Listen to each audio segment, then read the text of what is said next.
ఎన్నిసార్లు రాజీనామా చేసిర్రు ఎమ్మెల్యేలుగా, ఎన్నిసార్లు ఎంపీగా రాజీనామా చేసిర్రు. కేంద్ర మంత్రి పదవి కూడా రాజీనామా చేసి, రాష్ట్రంలో 4 మంత్రి పదవులు కూడా రాజీనామా చేసి, ఒక సెంట్రల్ మినిస్టర్, 4 స్టేట్ మినిస్టర్స్, ఎమ్మెల్యేలు అన్ని రాజీనామా చేసి రాష్ట్రం గురించి నిలబడేటువంటి పార్టీది. ఇండియాలో ఒక్కడ చూపారు దేశంలో. ఇలా చాలామంది మాట్లాడతారు ఎంపీల మీ సీట్లు ఎన్ని వచ్చినాయని. గుర్తుపెట్టుకోండి, ఈ భారతదేశంలో 14 చాలా పార్టీలు, బీఎస్పీ నుంచి మొదలు చాలా పార్టీలు.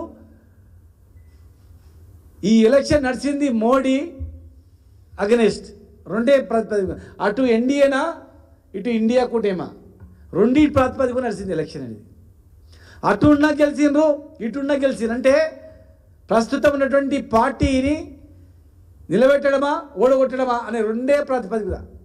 మోడీ ప్రధానమంత్రిని దింపాలన్నా ఉండాలన్నా ఆ రెండే ప్రాతిపదిక.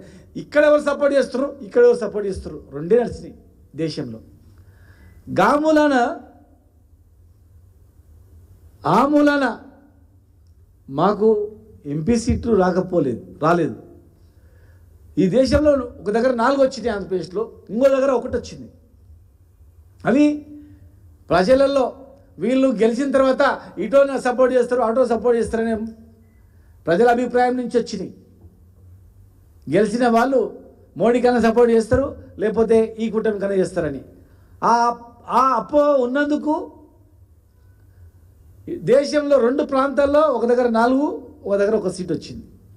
4 సార్లు ముఖ్యమంత్రిగా, 4-5 సార్లు ముఖ్యమంత్రిగా ఉన్నటువంటి వ్యక్తి కూడా ఆ రాష్ట్రంలో ఆయన ఎటు లేనందుకు ఒక ఎంపీ సీట్ వచ్చింది. కొంచెం ఆలోచన చేయాలి, జ్ఞానం పెట్టి ఆలోచన చేస్తే అర్థమవుతుంది. అంతే తప్ప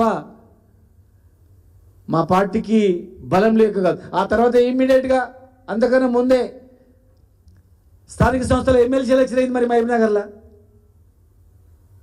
స్థానిక సంస్థల ఎలక్షన్ అయితే, ఎమ్మెల్సీ ఎలక్షన్ అయితే మరి మా టీఆర్ఎస్ పార్టీకి రాలేదా? మేము గెలవలేదా? మేము గెలిచినాం కదా.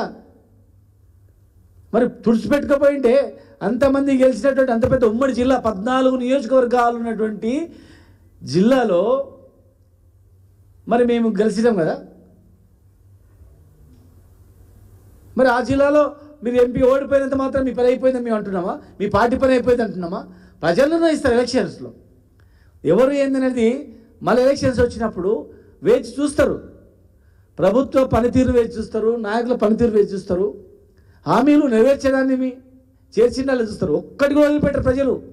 నువ్వేమన్నావు ఎలక్షన్లో, ఏం చెప్పి ఎలక్షన్లో వచ్చినావు, అది నెరవేరుస్తావా చేయవా?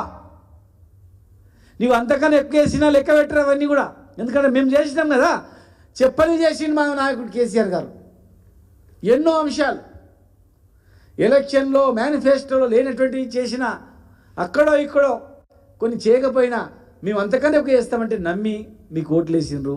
ఏ నమ్మకంతో మీకు ఓట్లు వేసిండ్రో ఆ నమ్మకాన్ని వమ్ము చేయకుండా దాని మీద దృష్టి పెడితే బాగుంటుంది. కానీ ఒక పార్టీ పోతుందని ఇక రాష్ట్రంలో కాంగ్రెస్ బీజేపీ 2 పార్టీలకు కూడా ఏంటంటే వీళ్ళుంటే మనకి ఎప్పటికైనా కష్టము, వీళ్ళు లేకపోతే మనమన్నా ఒకసారి ఉంటాం. కర్ణాటకలో ఏముంది, ఒకసారి కాంగ్రెస్ వస్తుంది, ఒకసారి బీజేపీ వస్తుంది, మళ్ళీ నెక్స్ట్ కాంగ్రెస్ వస్తుంది, మళ్ళీ నెక్స్ట్ బీజేపీ వస్తుంది. చూడండి ఇప్పుడు మొన్న పార్లమెంట్ ఎలక్షన్స్లో మనకి ఏమనిపించింది? కర్ణాటకలో కాంగ్రెస్కి అధికారంలో ఇచ్చిండ్రు, ఇమ్మీడియట్గా మళ్ళీ పార్లమెంట్ ఎలక్షన్స్ వచ్చినాయి. ఏం కనిపించింది పార్లమెంట్ ఎలక్షన్స్లో? వాళ్ళకి కనిపిస్తుంది నెక్స్ట్ మనమే వస్తాం ఇక బీజేపీ. ఇక్కడ ఏమైంది?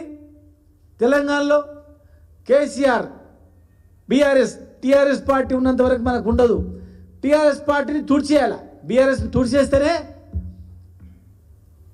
మనం బయటపడతాం. కనుక మనం ఇద్దరం కలిసి ఫస్ట్ దీని పని పట్టాలి అనుకుంటున్నారు, కానీ అది అయ్యే పని కాదు.